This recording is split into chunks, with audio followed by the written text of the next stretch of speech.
स्वागत है आप सभी का आपके अपने चैनल पर।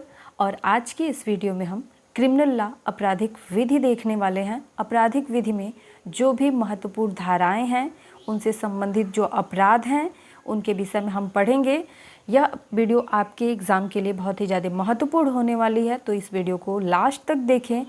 टॉपिक से संबंधित किसी भी प्रकार का यदि कोई डाउट होता है या कुछ पूछना चाहते हैं तो आप कमेंट ज़रूर करें और कमेंट करके अपने डाउट को क्लियर कर लिया करिए, क्योंकि यदि आप अधिक से अधिक प्रश्न पूछते हैं तो आपके अंदर क्वेश्चंस मेकिंग का पावर डेवलप होता है। और जब आप ज़्यादा से ज़्यादा क्वेश्चंस पूछेंगे तो आप ज़्यादा से ज़्यादा क्वेश्चंस का आंसर भी दे पाएंगे।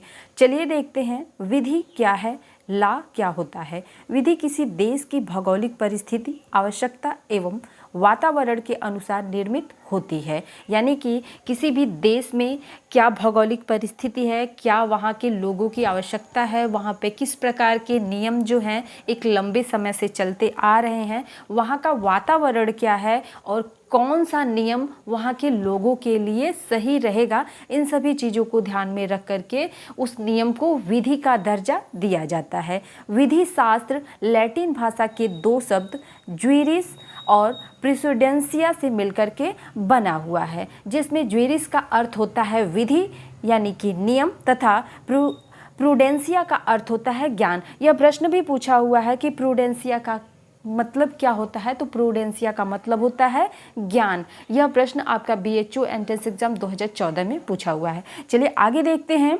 आपराधिक विधि, आपराधिक विधि को दंड विधि भी कहा जाता है, जिसे राज्य की विधायिका द्वारा किसी भी आपराधिक गतिविधि के विरुद्ध लिखा जाता है। जो लोग किसी को क्षति पहुंचाते हैं, ऐसे लोगों के विरुद्ध विधि में दंड के व्यापक प्रावधान होते हैं।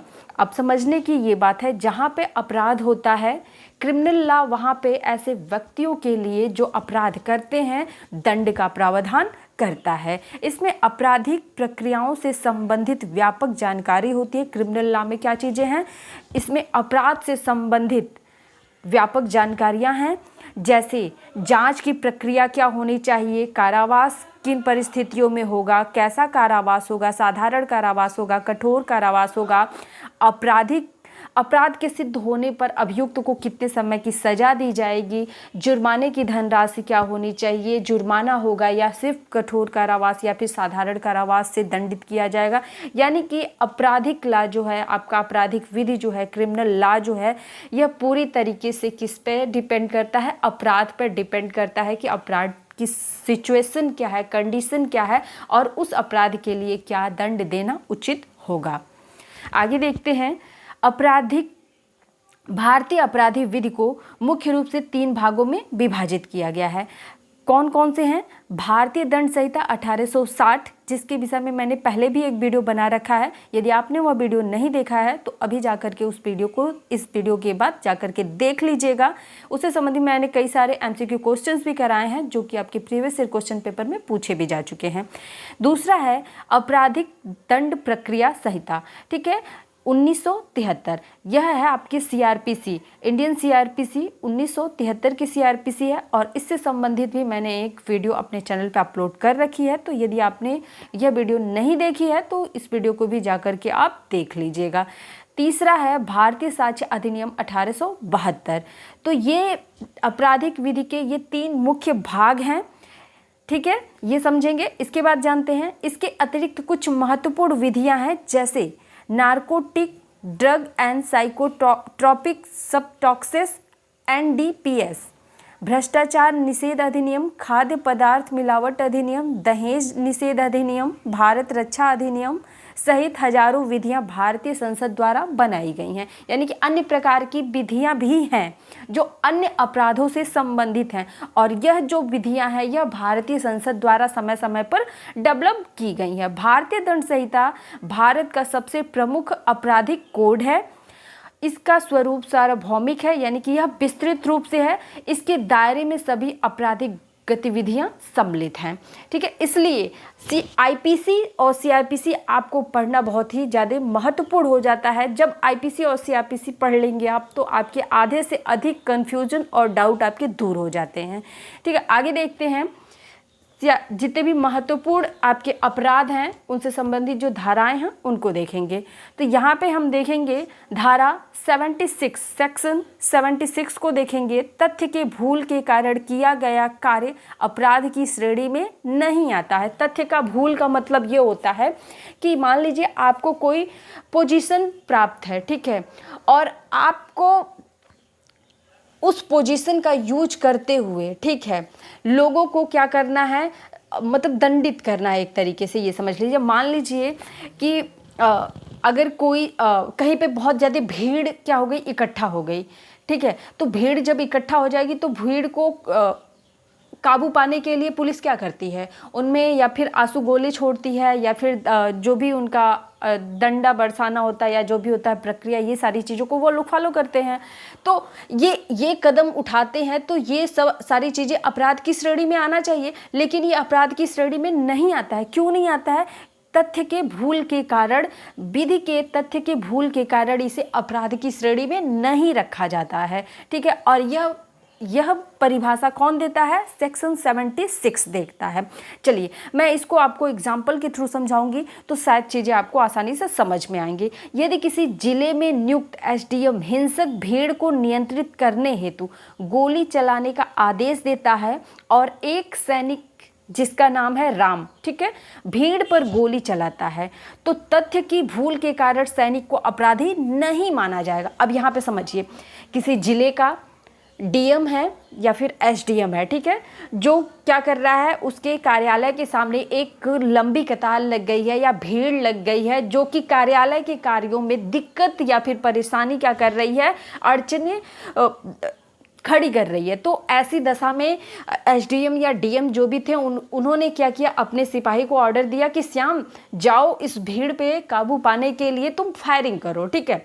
तो श्याम के द्वारा जो फायरिंग की गई, लोगों में जो आक्रोश पैदा किया गया, जो डर पैदा किया, ये क्या है? अपराध है? नहीं, ये अपराध की श्रेणी में नहीं आएगा। यह धारा 76 कहता है, आईपीसी की धारा 76 कहती है कि यह अपराध नहीं माना जाएगा क्योंकि यह तथ्य के भूल के कारण कार्य किया जा रहा है, ठीक है। तो यहाँ पे ये सारी चीज़ें आपको ध्यान में रखनी है। अगला जो धारा है 77, सेक्शन 77 77 धारा क्या कहती है? न्यायालय से संबंधित कार्य करते हुए न्यायाधीश का कार्य किसी दुर्भावनापूर्वक किया गया कार्य नहीं माना जाएगा, अतः यह अपराध की श्रेणी में नहीं आता है। देखिए मान लीजिए कि न्यायाधीश जो होते हैं अपने पद पर आसीन होते हुए बहुत सारे मुजरिमों को फांसी की सजा सुनाते हैं, आजीवन कारावास सुनाते हैं, वो भी तो हमारे जैसे एक आम आदमी ही है, ठीक है तो एक इंसान ही जिनके पास हमारे समान 2 हाथ पैर आँख कान ये सारी चीज़ें हैं, लेकिन अंतर होता है ना, उन्हें वो पोजीशन दी गई है, वो क्या है, वो क्या है, न्यायालय के न्यायाधीश हैं और उनके पास ये अथॉरिटी होती है, ठीक है। लेकिन ये सारे विधि और कानून बताए गए हैं कि ये जब उस पोजीशन पे होंगे, न्यायाधीश के रूप में होंगे, यानी कि वो सड़क पर खड़े होकर के किसी को न्याय नहीं दे सकते हैं।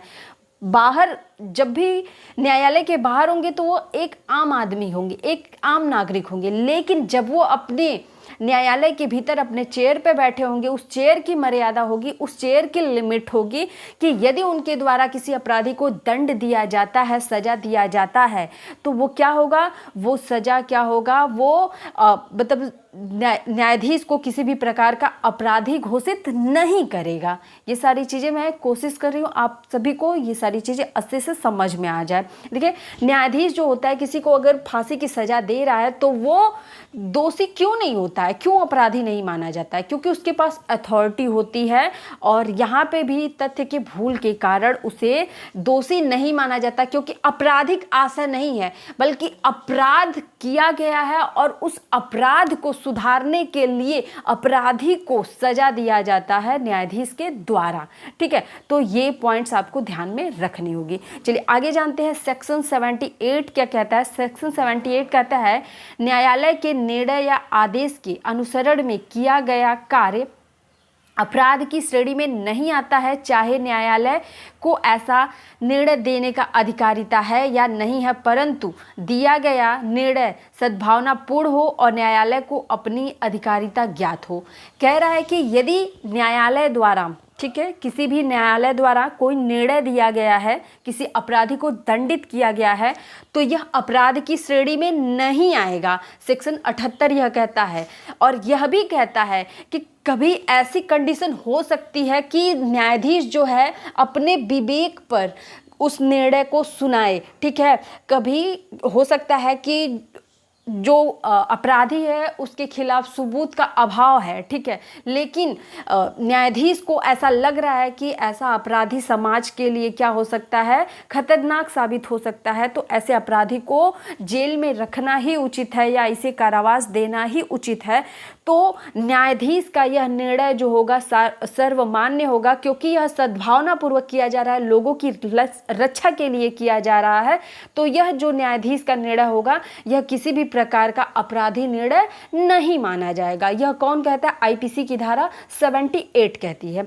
इसके बाद 79 क्या है? सेक्शन 79 कहता है यदि विधि द्वारा न्याय के अनुसार कोई व्यक्ति तथ्य की भूल के कारण सद्भावना विश्वास के साथ कोई कार्य करता है तो वह अपराध की श्रेणी में नहीं आता है। यहाँ पे आपको ये समझाया गया है 79 में, यदि तथ्य के भूल के कारण कोई व्यक्ति क्या कर रहा है, सही मन से कि कोई कार्य कर रहा है, ठीक है, लेकिन वहाँ पे अपराध हो जाता है, ठीक है, मतलब कि वो सही मन से कार्य कर रहा है लेकिन वहाँ पे कुछ त्रुटि हो जा रही है, तो वो अपराध की श्रेणी में नहीं माना जाएगा। ठीक है, अब आगे है सेक्शन 80, धारा 80 क्या कहती है? यदि कोई कार्य सद्भावनापूर्वक, सतर्कता और सावधानी के साथ विधि पूर्वक किया जा रहा हो एवं दुर्भाग्यवश कोई दुर्घटना हो जाए जिसमें आपराधिक आशय का अभाव हो तो यह अपराध की श्रेणी नहीं माना जाएगा। अभी देखिए, मैं आपको सारी चीज़ें जितने भी सेक्शंस पढ़ा रही हूँ इसमें आशय का अभाव होगा, कोई आपराधिक आशय के लिए कार्य नहीं कर रहा है,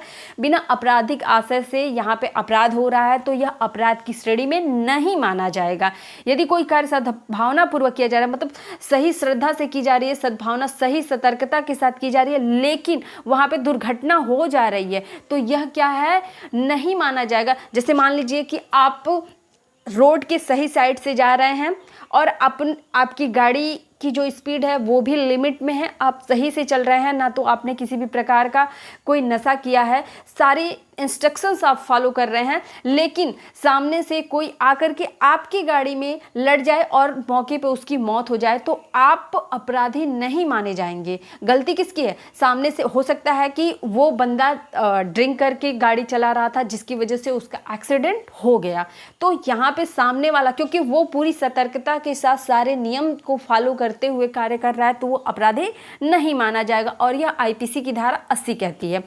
सेक्शन 81 क्या है? धारा 81 क्या कहता है? यदि कोई व्यक्ति आपराधिक आशय के बिना यह जानते हुए अपहानिकारित होना संभाव्य है, यदि अपहानिकारित कार्य करता है और सद्भावनापूर्वक व्यक्ति या संपत्ति की अपहानि करता है तो वह अपराध की श्रेणी में नहीं आता है। मुझे समझ में आ गया कि ये शब्द जो है थोड़े बड़े ही बोझल हैं, आपको समझ में नहीं आए होंगे। देखिए, यहाँ पे कहा ये जा रहा है कि यदि कोई आपराधिक आशय के बिना आशय का मतलब ये होता है बिना किसी अपराध के, ठीक है, मतलब आपके दिमाग में किसी को क्षति पहुंचाने का नहीं है, आप किसी को क्षति नहीं पहुंचाना चाहते हैं, ठीक है, तो इसे बोलते हैं बिना आशय का क्राइम। ठीक है, तो यहाँ पे कह रहा है कि आपराधिक आशय के बिना यह जानते हुए कि अपहानिकारित होना संभाव्य है, यानी कि यहाँ पे खतरा हो सकता है, मुसीबत हो सकता है, ठीक है, यहाँ पे चांसेस ज़्यादा हैं खतरा होने के, लेकिन फिर भी आप सोचते हैं कि यह खतरा मैं मोल ले रहा हूँ, इससे कई लोगों का भला हो जाएगा, ठीक है, तो इस प्रकार के सद्भावनापूर्वक किए गए कार्य को अपराध नहीं माना जाएगा। अगर इस परिस्थिति में कोई अपराध हो जाता है तो वह अपराध नहीं माना जाएगा। चलिए इसे एग्जाम्पल के थ्रू समझते हैं। यदि किसी घर में आग लगी हुई है जिसमें एक बच्चा फंस जाता है, तब उस बच्चे को बचाने के लिए श्याम किसी प्रकार खिड़की के माध्यम से कमरे में प्रवेश करता है। बच्चा मकान की दूसरी मंजिल पर था। श्याम बच्चे को बचाने के उद्देश्य से बच्चे को नीचे की ओर फेंक देता है। अब पूरा मैटर समझेंगे अच्छे से। देखिए, किसी घर में आग लगी हुई है और मकान के दूसरे मंजिल पे एक छोटा बच्चा जो है उस आग लगी हुई मकान में फंसा हुआ है, और कोई व्यक्ति है श्याम, जिसने देखा कि मकान के दूसरी मंजिल पे एक छोटा बच्चा है और नीचे भीषण आग लगी हुई है, और श्याम सोचता है कि चलो इस बच्चे को हम बचा लेते हैं। तो वो क्या करता है, भीषण आग का सामना करते हुए छत पे पहुंच जाता है, दूसरी मंजिल पे, और सोचता है कि इस बच्चे को अगर मैं नीचे के रास्ते सीढ़ियों से लेके जाता हूं तो हो सकता है कि हम दोनों ही जल के यहाँ पे खाक हो जाएंगे। ठीक है, तो बेहतर है कि मैं यहाँ से, नीचे काफ़ी पब्लिक है, मैं यहाँ से बच्चे को नीचे फेंक दे रहा हूँ, कोई बच्चे को गोद में ले लेगा जिससे बच्चा भी बच जाएगा और अपराध भी नहीं होगा। लेकिन जब श्याम बच्चे को नीचे फेंकता है तो वह बच्चा क्या होता है, गोद की जगह जमीन पर गिर जाता है, फर्श पर गिर जाता है, जिसकी वजह से बच्चे की मौत हो जाती है। तो क्या ऐसी कंडीशन में श्याम को अपराधी घोषित किया जा सकता है? नहीं। यह आईपीसी की धारा 81 कहती है कि ऐसी दशा में श्याम को अपराधी नहीं माना जाएगा, क्योंकि यहाँ पर जो अपमानित कार्य हुआ है, श्याम ने उस बच्चे को बचाने के लिए कार्य किया है, न कि उस बच्चे को हानि पहुंचाने के आशय से। इसलिए श्याम जो है अपराधी नहीं माना जाएगा। आशा करती हूँ यह पॉइंट आपको समझ में आया होगा। यदि नहीं कोई भी बात समझ में आई तो आप कमेंट करके पूछ जरूर लीजिएगा, अगले वीडियो में मैं उसे इंक्लूड करके आपको समझा जरूर दूंगी। यहाँ पे सेक्शन 82 है, 7 वर्ष से कम आयु के बच्चे का कार्य अपराध की श्रेणी में नहीं आता है, क्योंकि 7 वर्ष का जो बच्चा होता है वो मानसिक रूप से परिपक्व नहीं होता है पूरी तरीके से, उसका जो इंटेलिजेंस है, जो उसका माइंड है, पूरी तरीके से डेवलप नहीं होता है, वो मैच्योर नहीं होता है पूरी तरीके से। इसलिए 7 वर्ष के बच्चे द्वारा किया गया क्राइम जो होगा वो क्या होगा, अपराध की श्रेणी में नहीं आएगा। ठीक है, ये कौन कहता है, आईपीसी की धारा 82 कहती है। सेक्शन 83 क्या कहता है कि 7 वर्ष से 12 वर्ष के बच्चे जो होते हैं वो मानसिक रूप से अपरिपक्व होते हैं, अनमेच्योर होते हैं, मैच्योर नहीं होते हैं, उन पे सोचने समझने की उतनी क्षमता नहीं होती है, क्या सही है क्या गलत है। ठीक है, तो ऐसे बच्चे क्या माने जाएंगे, ऐसे बच्चे अपराधी नहीं माने जाएंगे। यदि दुर्घटना हो जाती है, किसी कारणवश इनसे दुर्घटना हो जाती है, तो यह अपराध की श्रेणी में नहीं आएगा। यह आपकी आईपीसी की धारा 83 कहती है। ठीक है, आगे देखेंगे सेक्शन 84 क्या कहता है। सेक्शन 84 है विकृत चित्त। विकृत चित्त मतलब जिसका मानसिक जो है, मानसिक चित्त क्या है, बदला हुआ है, या फिर आप उसे पागल कह सकते हैं। ठीक है, जिसका सोचने समझने का, जिसके पास जो है क्षमता नहीं है कि क्या सही है क्या गलत है। ठीक है, तो ऐसे व्यक्तियों द्वारा किया गया कार्य क्या होगा, अपराध की श्रेणी में नहीं माना जाएगा। विकृत चित्त के लिए क्या क्या चीज़ें आवश्यक हैं, ठीक है, पहले जान लेते हैं। विकृत चित्त किसको कहते हैं, जैसे कोई पागल व्यक्ति है और उसके द्वारा कोई क्राइम होता है तो यह अपराध की श्रेणी में नहीं आता है, क्योंकि उसके पास तो सोचने की क्षमता नहीं है, तो यहाँ पे आपराधिक आशय नहीं होगा। जब आपराधिक आशय नहीं होगा तो वह अपराध नहीं माना जाएगा। आपराधिक आशय का अभाव हुआ तो वह अपराध नहीं माना जाएगा। ठीक है, यहाँ पे विकृत चित्त होने के लिए आवश्यक क्या क्या चीज़ें होती हैं उसे समझेंगे, कौन सी शर्तें आवश्यक होती हैं। कार्य विधि के प्रतिकूल होना चाहिए, यानी कि विधि के अनुकूल ना हो, लीगल वर्क ना हो करके इलीगल कार्य हुआ हो, कार्य करते समय विकृत चित्त हो, यानी कि जब आपराधिक कृत्य हुआ है तो उस समय वह व्यक्ति क्या हो, पागल हो, यानी कि उसके अंदर सोचने समझने की क्षमता न हो, तभी यह सेक्शन आईपीसी की जो 84 है ये वहाँ पे लागू होगी। जानने में असमर्थ हो कि वो क्या कर रहा है, ये क्राइम है, ये सही है गलत है क्या है, उसे समझने की क्षमता नहीं है। कार्य दोषपूर्ण हो, यानी कि वो कार्य कर रहा है वो दोषपूर्ण है, लेकिन उसे जानने समझने की उसके अंदर समर्थता नहीं है, इस वजह से वो ऐसा कार्य कर रहा है। इसके बाद 5वां जो कंडीशन है, कार्य की प्रकृति समझने में असमर्थ हो, यानी कि कार्य किस प्रकृति का है, क्या उसका परिणाम होगा उसको बिल्कुल भी पता नहीं है, लेकिन वो किसी आपराधिक कृत्य को क्या कर रहा है, अंजाम दे रहा है, तो यह अपराध की श्रेणी में नहीं आएगा, क्योंकि पागल के अंदर